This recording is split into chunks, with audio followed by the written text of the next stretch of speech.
cepat.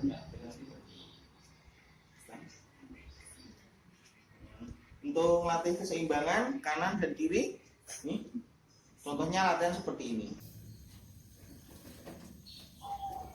Ini kakinya singkirnya agak mundur, jempolnya menonton pas nih. Coba ibu sekarang lebih cepat, maju lebih cepat, lebih cepat lagi. Kontrol kaki nih, kontrol kaki bagian bawah.